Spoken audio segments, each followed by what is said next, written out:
नमस्कार दोस्तों PCS academy में मैं आप सभी लोगों का स्वागत करता हूं। और दोस्तों हम लोगों का कला और स्थापत्य का जो टॉपिक था उसी सीरीज़ में आज हम लोग पांचवा पार्ट देखेंगे। पांचवें पार्ट में हम लोग डिटेल चीज़ों को देखेंगे, लेकिन अब अगले वाले पार्टों में जो भी चीज़ें आप लोगों को मिलेगी वो शॉर्ट फॉर्म में मिलेंगी, क्योंकि ये चीज़ें दूसरों से लिखवाई गई थी, ठीक है।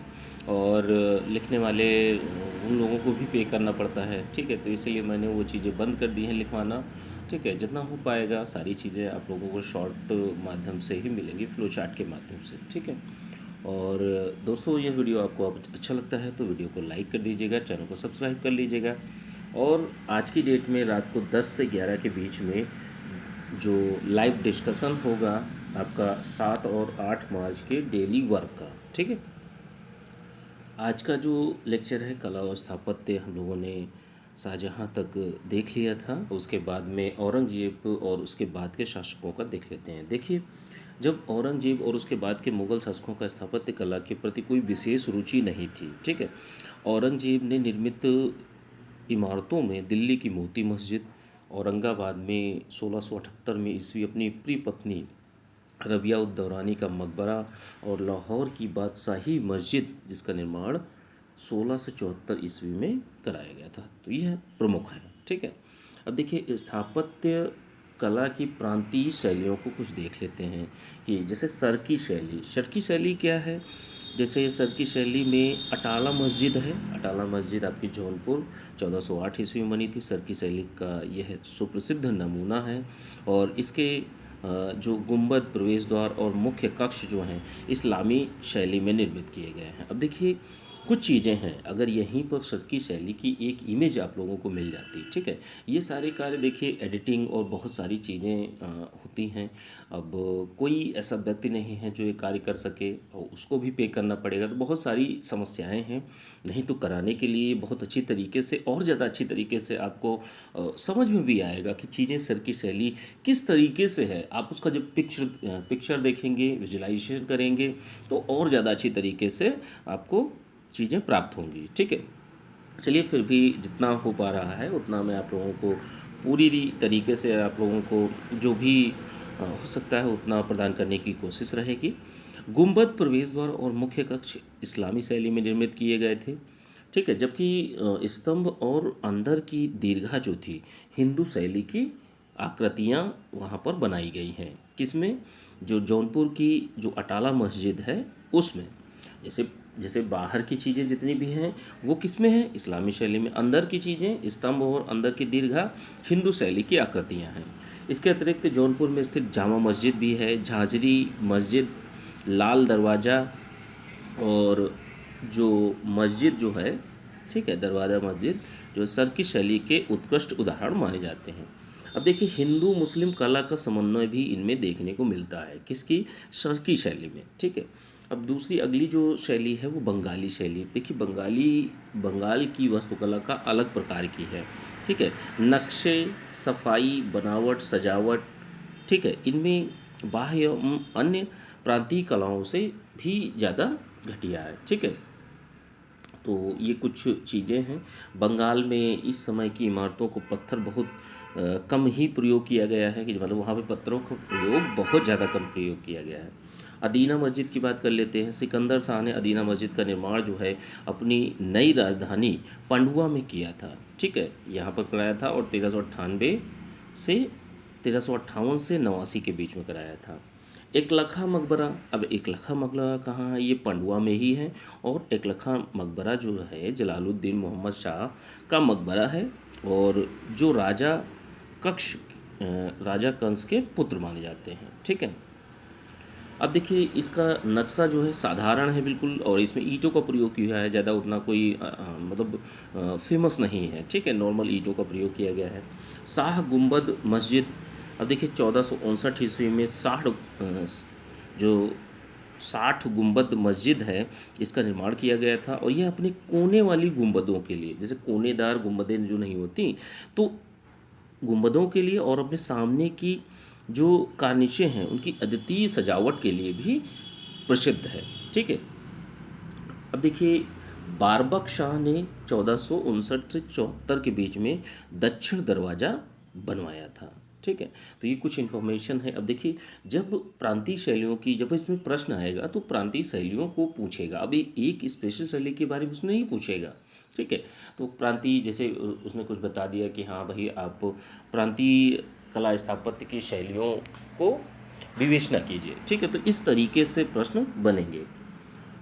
टाटीदार टाटीपार मस्जिद जो है समय के साथ काफ़ी बिगड़ चुकी है। जैसे समय बीतता जाता है तो वह उसमें टूट फूट भी हो जाती है, उसकी दशा में और उसकी सुंदरता में भी कमी आती रहती है। तो इसकी वजह से और उसके बावजूद भी यह एक सुंदरता का प्रतीक भी मानी जाती है टाटीपार मस्जिद।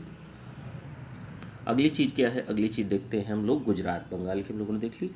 गुजरात शैली की बात कर लेते हैं। तो गुजरात शैली देखिए प्रांतीय वास्तुकलाओं में सबसे उत्तम और सबसे वास्तुकला का सुंदर नमूना है गुजरात की है ये। ठीक है। आबू का जैन मंदिर जो कि 1032 ईस्वी में पूरा हुआ था। अहमद शाह एक महान निर्माता था और उसने 15वीं शताब्दी के प्रथम चरण में अहमदाबाद नगर की जो अहमदाबाद नगर है उसकी नींव डाली थी। अब यहाँ की प्रमुख इमारतें देख लेते हैं कि इसमें पहली है अहमद शाह का महल, रानी सिपारी की मस्जिद जिसको 15 से 14 ईस्वी में बनाया गया था और यह जो है संसार की सबसे सुंदर इमारतों में गिनी जाती है। ठीक है। रानी सिवारी जो सिपारी की मस्जिद है। ठीक है। अब देखिए कुछ चीज़ें हैं। इस चैप्टर में 15 पेजेस हैं, तो दो चैप्टर मतलब दो पार्ट में हम लोग इन चीज़ों को कंप्लीट कर लेंगे। सीदी सैयद की मस्जिद, तो सीदी सैयद की मस्जिद यह एक असाधारण रूप से सादी और साफ़ है। ठीक है। ज़्यादा इसमें कलाकारी नहीं की गई है और इससे अधिक सादी एवं साफ साधारण जो इमारत की कल्पना भी नहीं की जा सकती, मतलब सिंपल बिल्कुल है सीदी सैयद की मस्जिद। अब देखिए मालवा शैली की बात कर लेते हैं। तो मालवा शैली ने वास्तुकला की एक नई शैली का विकास किया। इस यहाँ पे शैली किस टाइप की है कि जैसे यहाँ स्तंभों में व मकबरों में हिंदू कला का रूप दिखाई देता है। जैसे और भी चीज़ें हैं तो उनमें हिंदू मुस्लिम दोनों हैं, कहीं कहीं पर मुस्लिम है, लेकिन इसमें क्या है स्तंभों और मकबरों में हिंदू कला का विकास या हिंदू कला का रूप दिखाई देता है। ठीक है। मांडू में जैसे मांडू में जामी मस्जिद का आरंभ जो है हुरांग ने किया था। ठीक है। महमूद खिलजी ने इसको पूरा करवाया। ये कुछ चीज़ें हैं। इसके बाद क्या हुआ, इसके बाद एक सुंदर दरबार हॉल भी बनवाया गया है इसमें, जिसे हिंडोला महल कहा जाता है। इसके अतिरिक्त क्या चीज़ें हैं, इसके अतिरिक्त लाल मस्जिद जो कि धार में है, दिलावर खां की मस्जिद मांडू में है और मलिक मगीस की मस्जिद जो है मांडू में है। रूपमती महल का जो यह इमारत है ये मांडू में है। ठीक है। तो ये कुल मिलाकर ये शैली की विशेषताएं हैं। अब देखिए कश्मीरी शैली की बात कर लेते हैं। कश्मीरी शैली में क्या क्या है कि कश्मीरी शैली में जैन उल आबिदीन की है। ये कश्मीरी शैली का मतलब जैन उल आबिदीन कहा भी नहीं जाता है ना, जम्मू कश्मीर के थे। ठीक है। जैन उल आबिदीन जो थे 1420 से 1470 के समय में मांडनी का मकबरा बनवाया था। उसे कश्मीर कला का एक सुंदर उदाहरण भी माना जाता है। श्रीनगर में शाह हमदन की मस्जिद अत्यंत सुंदरता के साथ लकड़ी से बनाई गई है। अब देखिए यहाँ पर जो मस्जिद बनाई गई है लकड़ी से बनाई गई है। देखिए किस तरीके से कलाकारी का बेहतरीन नमूना प्रस्तुत किया जाता है। हिंदू मुस्लिम वास्तुकला का समन्वय भी देखने को मिलता है कि मतलब जो वास्तुकला है उसमें हिंदू मुस्लिम पक्ष भी देखने को मिलता है, दोनों का समन्वय देखने को मिलता है। अब देखिए अगली शैली जो है दक्कनी शैली, दक्कनी शैली को देख लेते हैं। तो दक्कनी शैली में वास्तुकला की एक नई शैली विकसित की गई जिस पर ना तो द्रविड़ शैली का प्रभाव था और ना ही चालुक्य शैली का। ठीक है। तो ये नई प्रकार की शैली थी दक्कनी शैली। अब देखिए इसमें कौन कौन सी चीज़ें हैं कि जैसे जामी मस्जिद जो जाई मस्जिद है। ठीक है। यह काजवीनी वास्तुकार थे, इसके शिल्पकार रफ़ी की देख रेख में इसको निर्मित किया गया था। और जाई मस्जिद जो है दक्कनी शैली का बेजोड़ नमूना है। यहाँ पर यह जो है आंगन रहित इमारत है, मतलब उसमें आंगन, यह जो मस्जिद है तो इसमें आंगन नहीं पाया जाता है। ठीक है। और संपूर्ण इमारत जो है छतों से ढकी हुई है, छतों से। महमूद गवां का मदरसा, तो यह 1472 ईस्वी में निर्मित महमूद गवां का मदरसा है। ठीक है।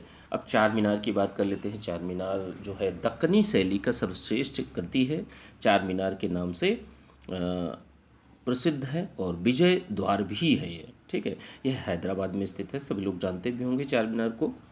अब गोल गुंबद की बात कर लेते हैं। तो देखिए गोल गुंबद जो है मोहम्मद आदिल शाह की कब्र है, जिसे गोल गुंबज कहा जाता है। विश्व का दूसरा विशाल गुंबद है, ध्यान रखिएगा, ठीक है। अब उसके बाद हम लोग चलते हैं आधुनिक स्थापत्य एवं वास्तुकला में। तो देखिए आधुनिक और जो स्थापत्य और वास्तुकला है, तो इसमें क्या है कि जैसे विदेशी जातियों, डच, फ्रांसीसी, पुर्तगाली, अंग्रेज, इनके आगमन से भारत में विदेशी स्थापत्य कला का भी प्रवेश हुआ। इन लोगों ने भाई, इनको जो कला आती थी, इन्होंने भारत में उस टाइप की इमारतों का निर्माण करवाया, ठीक है। इन जातियों ने भारत में अनेक प्रकार के स्थानों पर अपनी बस्तियां बसाईं। उन्होंने अपने सुदृढ़ किले बनवाए, भव्य गिरजाघर बनवाए, आदि मजबूत इमारतों की स्थापना आरंभ करी इन्होंने। कौन? जितने भी यूरोपीय आए। तो अब सबसे पहले देखते हैं पुर्तगालियों ने गोवा में जिस आइबेरियन शैली में गिरजाघर की स्थापना की, उसी का अनुकरण अंग्रेजों ने भी किया और उन्होंने इंग्लैंड में गांवों में बने गिरजाघर से बिल्कुल मिलते जुलते चर्च बनवाए। अंग्रेजों द्वारा 18वीं सदी में पल्लडियन शैली में भवन निर्माण का प्रयास किए गए। लखनऊ में स्थित कॉन्स्टेशिया इमारत जो है इस शैली का सर्वोत्तम उदाहरण है। सी विस्टेट द्वारा मुंबई में गेटवे ऑफ इंडिया का खाका बनाया गया था, ठीक है। अब देखिए कुछ चीज़ें हैं, जैसे प्रमुख गुफाएं, चैत्यगृह, विहार, स्तूप। तो देखिए भाजा गुफा एवं भाजा चैत्य। भाजा वास्तु केंद्र के अंतर्गत जो है विहार, चैत्य और स्तूप आते हैं, ठीक है। उनके तीनों ओर भिक्षुओं के निवास के लिए कक्ष निर्मित कराए जाते थे। स्तूप जो थे, स्तूप ठोस चट्टान द्वारा निर्मित होते थे। स्तूप के चारों ओर क्या है कि जैसे चारों ओर लकड़ी की वेदिका बनी होती, जैसे मान लीजिए ये स्तूप है, तो इसके चारों ओर लकड़ी की वेदिका बनाई जाती थी, ठीक है। चैत्यगृह से थोड़ी दूर पर 14 स्तूपों का एक समूह था। क्या था? 14 स्तूपों का एक समूह पाया जाता था। अगली चीज क्या है? कोडन, बिहार और चैत्य। तो कार्ले चैत्य गुफा से जो है, तो वहाँ से 10 मील उत्तर की ओर कोंडन बिहार चैत्य ग्रह जो है स्थित है। यहाँ के चैत्य कैसे हैं? चैत्य का मुख्य पट जो होता है पूर्ण रूपेण भाजा के चैत्य की भांति ही है, जिसमें स्तंभ युक्त मुख्य मंडप है, ठीक है। कुछ चट्टान काटकर भी बनाए गए हैं हमारे यहाँ, ठीक है। तो इस तरीके से यह जो कोंडन बिहार और चैत्य है, ठीक है, तो यह इनका निर्माण करवाया गया है। अब देखिए अगली जो है पीतल खोरा गुफा। पीतल खोरा गुफाएं जो हैं, इनकी संख्या टोटल कितनी है? 13 है और शतमाला नामक पहाड़ी पर अजंता से 50 मील दक्षिण पश्चिम में स्थित है। 50 मील की दूरी पर स्थित है। औरंगाबाद के समीप खोरा चैत्यगृह है। प्रमुख चैत्यगृह भाजा और कोंडन की ही तरह यह आपका चैत्यगृह है। अजंता की गुफाएं और चैत्य, भाई अजंता की बात कर लेते हैं। देखिए अजंता की गुफाएं और चैत्य की विशेषताएं क्या हैं कि अजंता गुफाएं जो है महाराष्ट्र में स्थित हैं।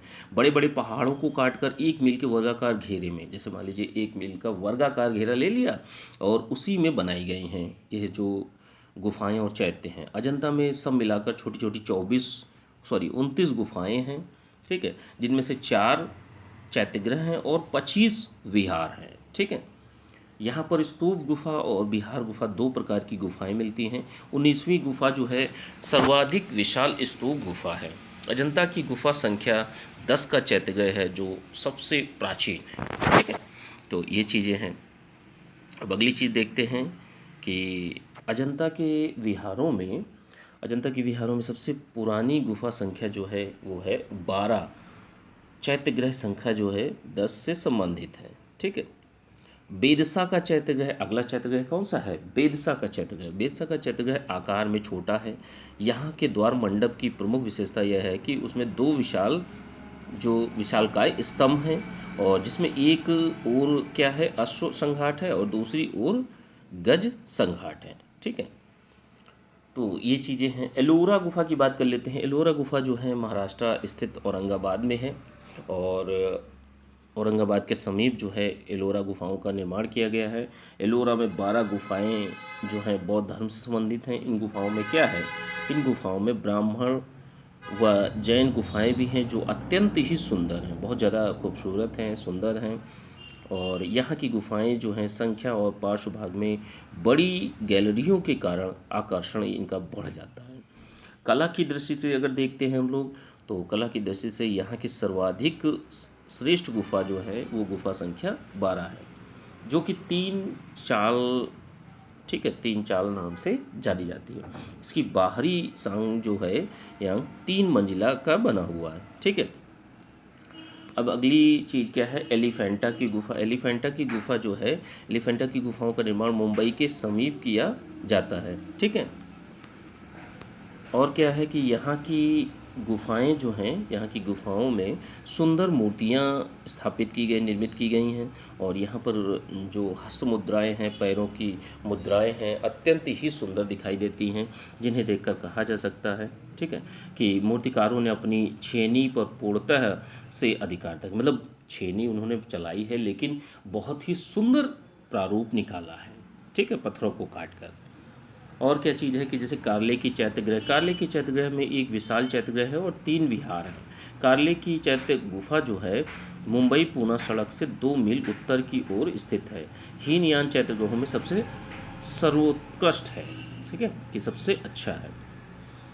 खपड़ा खोड़िया गुफा, काठियावाड़ के जूनागढ़ में खपड़ा खोड़िया गुफाएं हैं जो कि बहुत ही अति प्राचीन हैं। और अगली देखते हैं नासिक की गुफाएं। नासिक के का प्राचीन नाम नासिक्य था और गोदावरी नदी के तट पर, नासिक में गोदावरी नदी का उद्गम स्थल है और गोदावरी नदी के तट पर स्थित है। और इसके पूर्व 2री शताब्दी में, ईसा पूर्व 2री शताब्दी में यह बौद्ध धर्म का केंद्र भी था नासिक, और जिसमें केवल एक चैत्यगृह और शेष विहार है। आगरा मुंबई रोड पर नासिक में पांडुलेख गुफाएं भी हैं, ठीक है। तो यहाँ तक हम लोगों ने देख लिया। अब अगले लेक्चर में हम लोग जो देखेंगे, ठीक है, वो नहापान, ठीक है, नहायान बिहार, इन चीज़ों के बारे में हम लोग देखेंगे। यहाँ से हम लोग अगले लेक्चर में स्टार्ट करेंगे, ठीक है। चलिए, ठीक है, थैंक यू देखने के लिए।